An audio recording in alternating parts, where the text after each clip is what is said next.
Selamat siang, saya Andreas Tugur Setiadi, peserta Sekolah Paralegal Angkatan Pertama di bawah bimbingan advokat Sukti Tumi Penata SH MH.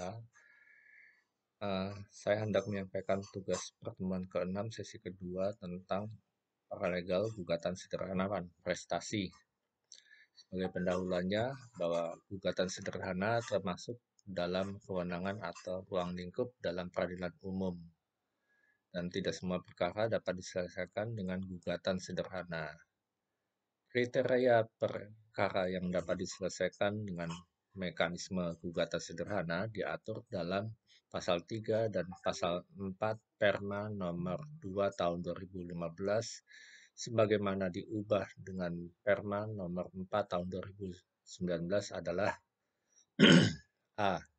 Sengketa cedera janji atau prestasi dan atau gugatan perbuatan melawan hukum yang nilai gugatan material maksimal mencapai angka 500 juta rupiah. Bukan perkara yang masuk dalam kompetensi pengadilan khusus. C. Bukan sengketa hak atas tanah. D.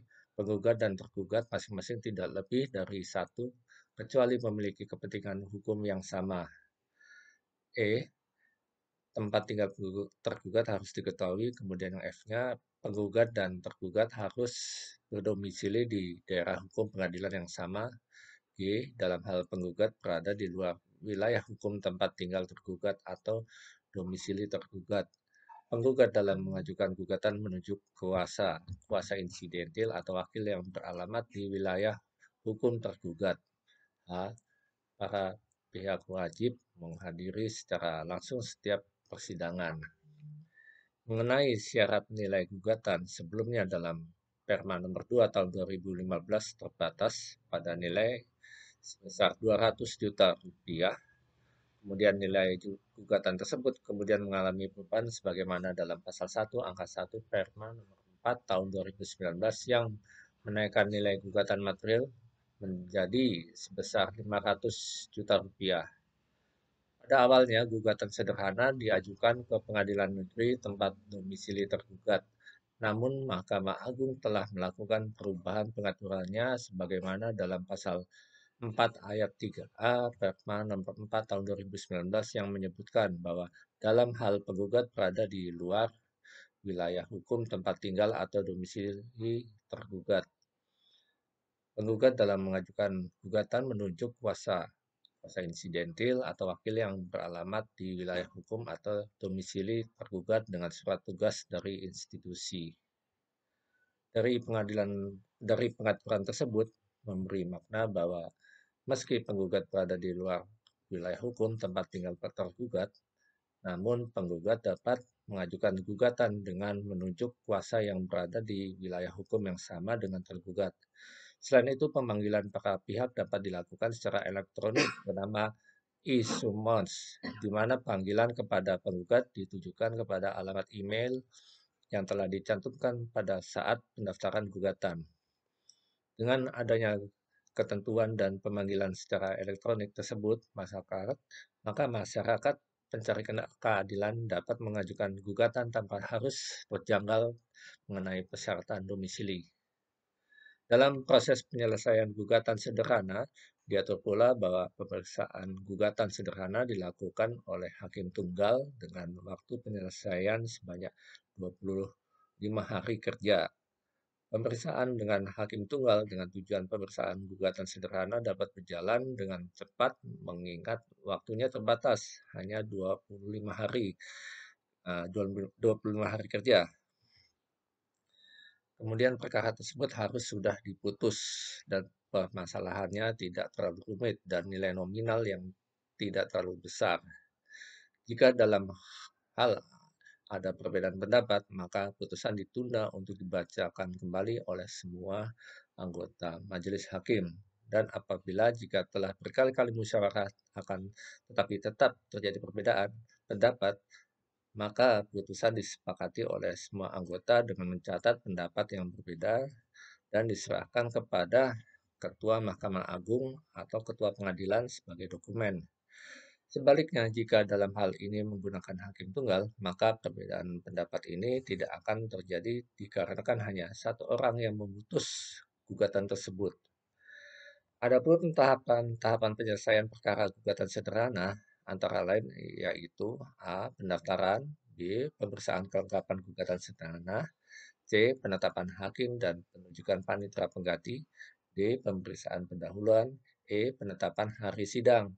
Kemudian F. Pemanggilan para sidang para pihak dan kehadiran para pihak, G. Pemeriksaan sidang dan perdamaian, H. Pembuktian, I. Putusan, J. Upaya hukum keberatan, yang K-nya pemeriksaan keberatan dan putusan keberatan, kemudian yang terakhirnya adalah pelaksanaan putusan. Uh, mengenai keberatan. Keberatan adalah upaya hukum terhadap putusan hakim dalam gugatan sederhana. Kemudian jangka waktu selama 7 hari sejak putusan diucapkan atau setelah pemberitahuan putusan. Kemudian ada permohonan keberatan yang disertai dengan memori keberatan. Kemudian ada kontra memori keberatan dapat diajukan kepada ketua pengadilan. Lalu ada pemberitahuan keberatan dan memori keberatan disampaikan dalam waktu 3 hari sejak permohonan diterima oleh pengadilan. Lalu ada kontra memori keberatan disampaikan kepada pengadilan paling lambat sebanyak 3 hari setelah pemberitahuan keberatan. Majelis Hakim Keberatan ada 3 orang hakim dipimpin oleh hakim senior. Mengenai pemeriksaan keberatan, yaitu pertama atas dasar putusan dan berkas gugatan sederhana, kemudian ada permohonan keberatan dan memori keberatan, lalu ada kontra memori keberatan, ditambah dengan tidak ada dilakukan pemeriksaan tambahan. Mengenai putusan keberatan diucapkan paling lambat 7 hari atau seminggu setelah tanggal penetapan majelis hakim. Kemudian pemberitahuan putusan keberatan disampaikan kepada para hakim paling lambat 3 hari sejak diucapkan. Lalu ada putusan keberatan berkekuatan hukum tetap terhitung sejak disampaikannya putusan. Lalu ada putusan keberatan yang merupakan putusan akhir, tidak tersedia upaya hukum banding, kasasi, atau peninjauan kembali. Mengenai pelaksanaan putusan, pertama, putusan yang tidak diajukan keberatan, maka putusan berkekuatan hukum tetap. Kemudian yang keduanya, putusan yang sudah berkekuatan hukum tetap dilaksanakan secara sukarela. Yang kemudian ketiganya, jika tidak dilakukan secara sukarela, maka dilakukan upaya hukum eksekusi putusan secara paksa.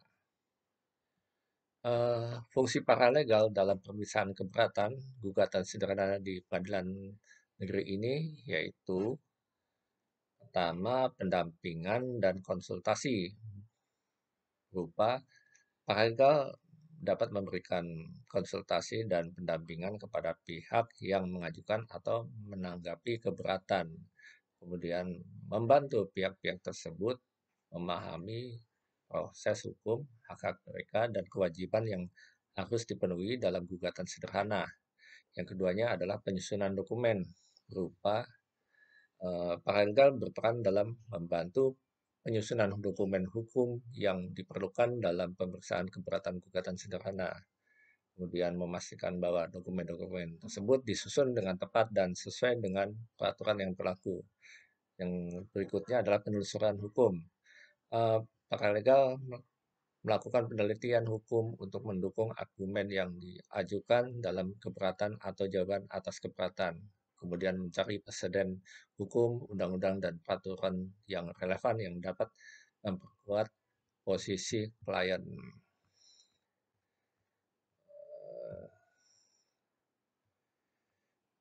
Mungkin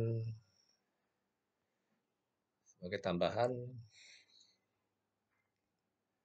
gugatan sederhana atau small claims court adalah tata cara pemeriksaan di persidangan terhadap gugatan perdata dengan nilai gugatan material paling banyak 100 juta yang diselesaikan dengan tata cara dan pembuktiannya sederhana.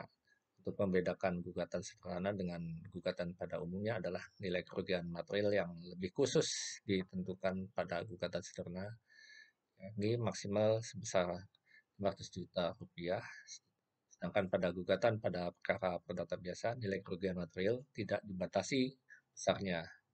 Dan gugatan sederhana diajukan terhadap perkara dengan nilai gugatan material paling banyak 500 juta, yaitu cedera janji atau prestasi dan garis miring atau perbuatan melawan hukum, sehingga putusan yang dijatuhkan oleh majelis sudah tepat dan sesuai dengan ketentuan perundang-undangan yang berlaku.